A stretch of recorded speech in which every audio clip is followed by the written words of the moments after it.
Welkom terug. U kijkt nog steeds naar Omroep Zeeland. Tijd voor het weekoverzicht. Het belangrijkste nieuws van deze week op een rij. Met onder meer staking bij Intervents en de schelpdiersector die lijdt onder de coronacrisis. En over schelpdieren gesproken, wat dacht u van een 100 jaar oude kreeft?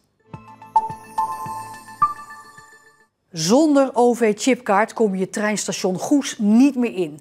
De poortjes daar zijn maandagochtend gesloten. Goes is het eerste station in Zeeland waar dit gebeurt. De dichte poortjes hebben een duidelijke functie. Het is goed tegen zwartrijden natuurlijk, minder zwartrijders. Het zorgt voor een veilig gevoel voor reizigers. En bovendien, je kunt minder makkelijk vergeten om in en uit te checken. Ik vind het wel handiger. Ja, anders was het alleen maar zo'n paaltje waar je daar zo moest inchecken. Ik ben al echt 5 keer daar zo mijn kaartje vergeten uit te checken omdat je er niet op let eigenlijk. En nu, het zit er dicht, dus je moet sowieso uitchecken. Mensen die geen OV-chipkaart hebben, kunnen nog wel van de ene naar de andere kant van het station komen. Niet over het perron dus, maar door een tunnel bij het station. Het Openbaar Ministerie wil dat de TBS van een man uit Westkapelle met 2 jaar wordt verlengd. De man is in 2012 veroordeeld tot een gevangenisstraf van 2 jaar plus TBS... voor seksueel misbruik van 8 jongens die hij daarvoor geld of cadeautjes gaf. De advocaat van de man pleit voor verlenging van de TBS met 1 jaar, zodat het daarna langzaam kan worden afgebouwd. De rechtbank doet over 1,5 week uitspraak. De Covra in Borselen wil in 2024 een nieuw opslaggebouw openen. In het gebouw moet radioactief afval uit petten worden opgeslagen. In petten worden medicijnen gemaakt en het bedrijf heeft van het kabinet toestemming gekregen om het middelhoge radioactieve afval meteen naar Borselen te brengen. Nu gaat het afval eerst naar België om daar te verwerken. Protest dinsdagmorgen tegen het opheffen van jeugdbeschermingsorganisatie Intervents. Een groot deel van de medewerkers staakte en kwam naar de markt in Middelburg. Ze willen natuurlijk hun baan niet verliezen, maar ze zijn ook bang dat de vertrouwensband met hun kinderen verdwijnt. Medewerkers van jeugdorganisatie Intervents hadden zogenaamde kerstcadeaus neergelegd op de markt. Bedoeld voor de Zeeuwse gemeenten die Intervents per 1 januari willen opheffen.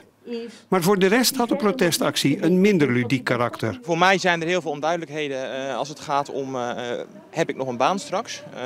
Maar ik vind het belangrijker om te noemen dat wij grote zorgen hebben over de kinderen en de gezinnen die wij begeleiden.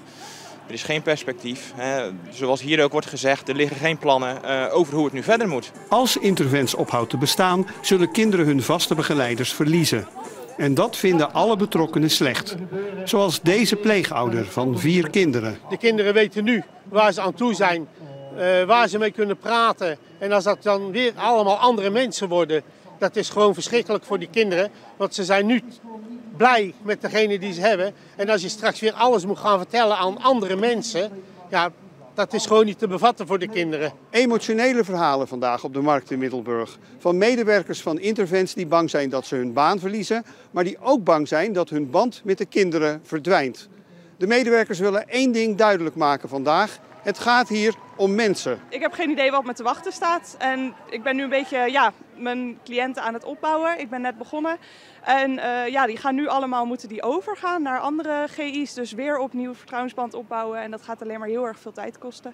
Dus ja, dat is alleen maar heel erg, zeg maar. Ja. Ik begeleid een jongen met best wel forse persoonlijke problematiek. Die het heel lastig vindt om mensen te vertrouwen. Dat heeft een aanzienlijke periode geduurd voordat er een samenwerkende relatie en een vertrouwensband is ontstaan. Nou, op het moment dat ik nu weg zou vallen en die jongere moet met een andere gezinsmanager helemaal overnieuw starten, ja, dan moet er eigenlijk weer volledig van vooraf aan begonnen worden. Vakbond FNV hamert erop dat het een wettelijke plicht is om zorgmedewerker en kind bij elkaar te houden. Maar de directie van Intervents kan dat niet garanderen als de organisatie verdwijnt. Nee, want er zijn 3 overnemende GI's. En het is aan de medewerkers waar ze gaan solliciteren en waar ze eventueel overgenomen worden. En dan is het nog maar de vraag of de maatregelen mee kunnen met die betreffende gezinsmanager. En dan heb ik het nog niet over al het ondersteunend personeel wat hun baan gewoon kwijt is. Dus vrij vertaald, iedereen vliegt alle kanten op? Ja. De komende tijd vergaderen meerdere Zeeuwse gemeentes nog over de toekomst van Intervents. Er komt een zogeheten Bravispunt op Tolen. Een soort dependance van het Bravis ziekenhuis in West-Brabant. Het Bravispunt komt in de Vliethof, waar nu ook al een medisch centrum is. Bij het Bravispunt kunnen patiënten terecht voor bijvoorbeeld bloedprikken en bepaalde medische onderzoeken en verpleegkundige handelingen. Dat de horeca nog wel even dicht blijft is niet alleen een ramp voor de sector zelf, maar ook voor de toeleveranciers. Zoals bijvoorbeeld de Zeeuwse oestersector. Het merendeel van de oesters gaat rond de feestdagen namelijk naar de horeca. Het kwam niet als een verrassing, maar toch komt de klap hard aan bij de horeca. Ze blijven voorlopig dicht. En dus ook tijdens de kerst. Een periode die vooral voor restaurants normaal gesproken lucratief is. Normaal gesproken zijn we natuurlijk al volop in de voorbereidingen bezig. Zitten we eigenlijk ook al vol gereserveerd. En ja, dan moet je denken dat we toch een 80 tot 100 gasten per kerstavond hebben. En dat geld komt dit jaar dus niet binnen. Nog meer dan andere jaren moet er dan maar worden ingezet op alternatieven tijdens de kerst, zoals thuismenu's. Ik merk wel dat de mensen tot gisteren vrij informatief erom vroegen. Dat ze toch even wilden afwachten wat het uiteindelijk ging worden. En ik verwacht dat er nu dat de bestellingen binnen gaan lopen. Ja. De klap is niet alleen hard voor cafés en restaurants, maar ook voor andere bedrijven. Zoals de leveranciers van schaal- en schelpdieren. De Oestervereniging doet een oproep aan mensen om deze maand thuis oesters te eten. Vooral voor die sector is Kerstmis heel belangrijk, omdat normaal gesproken 3/4 van de jaaromzet dan behaald wordt. We hebben 2 pieken in het jaar en dat is de zomer uiteraard, vakantieperiode, start van het mosselseizoen. En de andere grote piek is de kerstperiode. De klap van de gedwongen sluiting zal dan ook door de hele keten van de schelpdiersector gevoeld worden. Misschien als je hierachter kijkt, dit is de primaire producent, de oesterkweker. Die ondervindt daar natuurlijk ook hinder van. Want als er minder vraag is, hoeft hij ook minder te vissen. Nou ja, minder omzet. Dus de sluiting van de horeca, en ik snap dat dat gezegd wordt van we gaan de horeca steunen, dat is super. Maar die keten daarvoor ondervindt net zoveel. En dat economische effect is eigenlijk nog veel groter. Dat zou een sneeuwbaleffect kunnen veroorzaken. Als horeca failliet gaan, dan voelen alle bedrijven die direct of indirect aan ze leveren de gevolgen daarvan. Kijk, wij bestaan al enige tijd. We zijn ooit gestart in 1880, dus we doen het al 140 jaar. En we zijn van oorsprong een oesterbedrijf. En er is al best wel veel gebeurd natuurlijk in die bijna 1,5 eeuw. En we hebben wel eens vaker zware tijden meegemaakt. Maar ik denk als we het over een aantal jaren, als we erop terug kunnen kijken en of dat allemaal weer kan. Als iedereen er dan nog is, dan dat deze toch ook wel een beetje met stip bovenaan staat. De verwachting is dat de Nederlandse horeca in ieder geval tot half januari gesloten blijft. De locatie van het Lodewijk College in Terneuzen, die vorige week werd gesloten, gaat pas na de kerstvakantie weer open. De school sloot de locatie aan de Zeldenrustlaan vanwege het oplopende aantal besmettingen in de school. In eerste instantie gold die sluiting tot deze week, maar in de afgelopen dagen zijn er meer besmettingen bijgekomen en is dus besloten de locatie voorlopig dicht te houden. De 1400 leerlingen krijgen nu online onderwijs. Bij Schravenpolder is woensdagmorgen een vrouw van 33 jaar om het leven gekomen. De vrouw uit de gemeente Borselen kwam rond 11 uur 's ochtends in botsing met een vrachtwagen. Ze overleed ter plaatse aan haar verwondingen. Het wrakingsverzoek van de advocaat van de vrouwelijke verdachte in de Zeeuws-Vlaamse zedenzaak is afgewezen. En dat betekent dat de zittende rechters de zaak mogen afmaken. De wrakingskamer van de rechtbank in Middelburg oordeelde dat het wrakingsverzoek ongegrond is. De advocaat van de verdachte wraakte de rechters omdat ze volgens haar te weinig rekening hielden met de gezondheidsklachten van haar cliënt. Die wordt ervan verdacht dat ze haar dochters jarenlang seksueel liet misbruiken door haar vriend. De man die wordt verdacht van de moord op zijn buurvrouw in Oostkapelle blijft langer vastzitten. Dat heeft het gerechtshof in Den Bosch bepaald. De 57-jarige man zit sinds mei vorig jaar in hechtenis en zijn advocaat vindt dat onnodig lang. Eerdere verzoeken tot vrijlating werden ook al afgewezen door de rechtbank in Middelburg. De inhoudelijke behandeling van de rechtszaak begint eind januari. Terwijl ernstig verzwakte coronapatiënten 8 maanden na de eerste golf nog steeds aan het revalideren zijn, druppelen de patiënten uit de tweede golf alweer binnen bij revalidatiecentrum Revant in Goes. Het centrum bereidt zich dan ook voor op een extra drukke periode. Daar moeten we ons met z'n allen goed op voorbereiden, denk ik, om die golf weer aan te kunnen. Inmiddels heeft revalidatiecentrum Revant in Goes alweer 9 nieuwe patiënten uit deze tweede golf in behandeling. De IC-opname voor mensen die beademd op de IC liggen met corona, dat is vaak een aantal weken. Dus dat is de golf die we nog moeten gaan krijgen. Deze 3 patiënten kregen in het voorjaar een ernstige corona-infectie. Nu, 8 maanden later, zijn ze nog steeds aan het revalideren. Hoe zwaar is dit nou voor u? Het is enorm zwaar. Ja, het geeft gewoon enorm veel dat je gewoon niet gewoon kan ademen. En dan praten gaat gewoon eigenlijk gewoon bijna niet meer. En dan zit je gewoon echt top van je limiet. Nou, ik ben nog maar 46. En je kan gewoon echt gewoon zo weinig. 3 keer per week komt hij in Goes revalideren. De andere dagen heeft hij nodig om bij te komen. Het herstel gaat in heel kleine stapjes. Ze kunnen ook niet zeggen hoe lang dat eventueel nog gaat duren dat je zeg maar, weer redelijk de oude gaat worden. Een voorbeeld van mij, ik kan 30% van mijn longen nog maar vullen. Ja, of je gewoon zwaar bejaard bent en dan ben je nog maar 46. En we zien wel dat mensen echt longproblemen houden. En ja, als je longen niet goed werken, dan heeft dat impact op alles wat je doet. Op alle inspanning die je verricht, op gesprekken die je wil voeren. Maar we zien ook dat de impact veel groter is dan alleen dat. Mensen hebben geheugenproblemen, vergeten meer dingetjes. Dus er zit veel meer bij dan alleen die longproblemen. En ik denk dat juist die complexiteit, de combinatie aan aandoeningen maakt dat mensen veel langer nodig hebben om weer te herstellen. Deze patiënten uit de eerste golf zijn nog lang niet hersteld. En om te laten zien hoe het is als je je fysieke grenzen niet goed bewaakt en je je even te veel inspant, dan gebeurt er binnen een halve minuut dit. Is mijn lucht gewoon helemaal op. En dan krijg ik hele brandige longen zo vanaf hier zo helemaal. En mijn benen gaan zitten. En dan kan ik gewoon helemaal, ja, kan ik niet eens meer praten. Dus voor mij gewoon helemaal op. In verzorgingshuis Rozenoord in Sluis blijkt meer dan de helft van de bewoners besmet met het coronavirus. Van de 58 bewoners zijn er 30 positief getest. En daarnaast zijn er ook nog 18 medewerkers besmet met het virus. Alle bewoners worden nu getest en de locatie van Zorgzaam gaat in quarantaine. Bezoek is dan ook voorlopig niet toegestaan.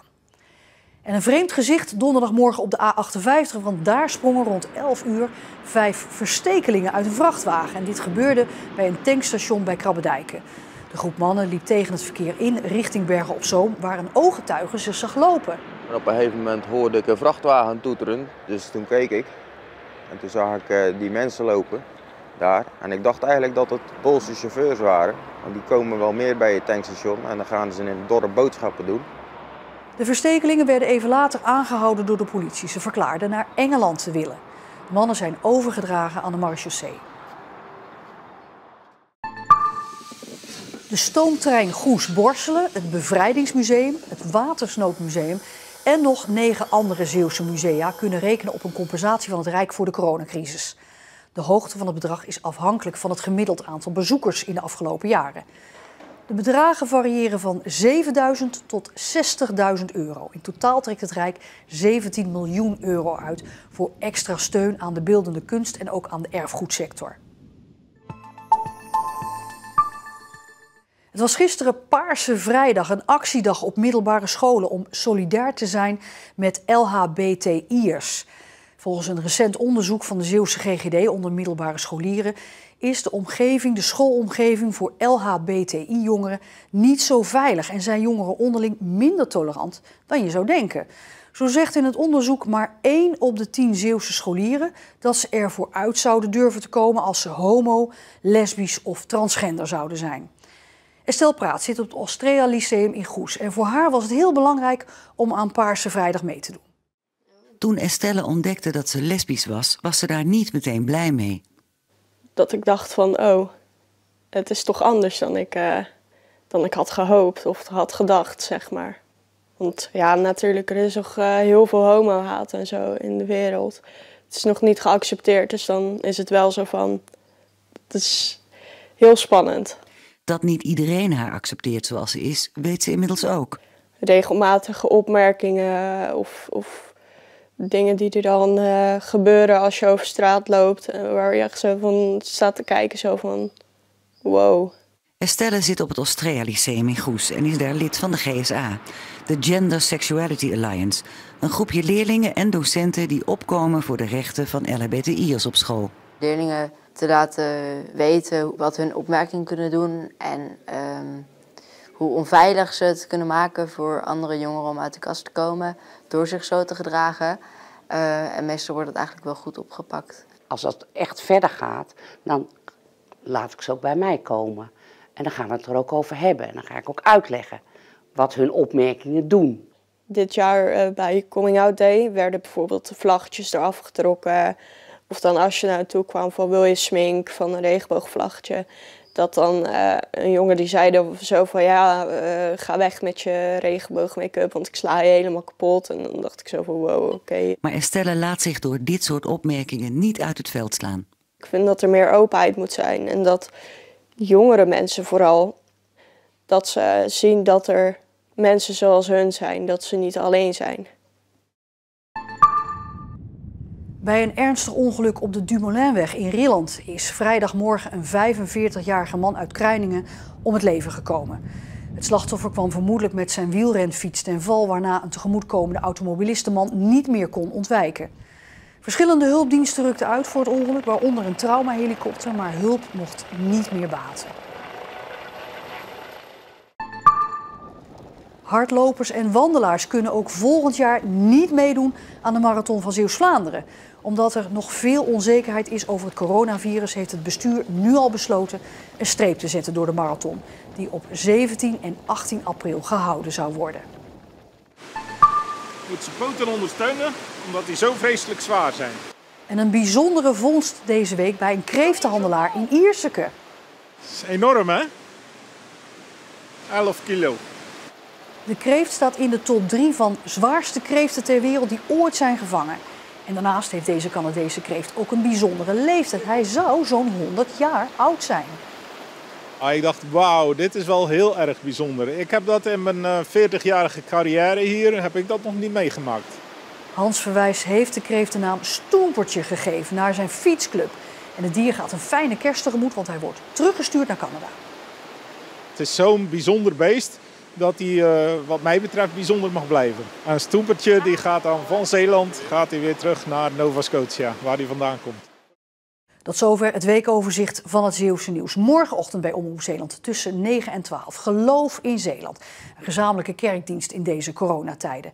En morgenmiddag, 12 en 4 uur, Zeedok. Een Zeeuwse documentaire, deze keer over kunstenaars Paul en Menno de Nooijer. En dan ben ik er morgenavond om 6 uur weer met het Zeeuwse nieuws. Heel graag tot morgen.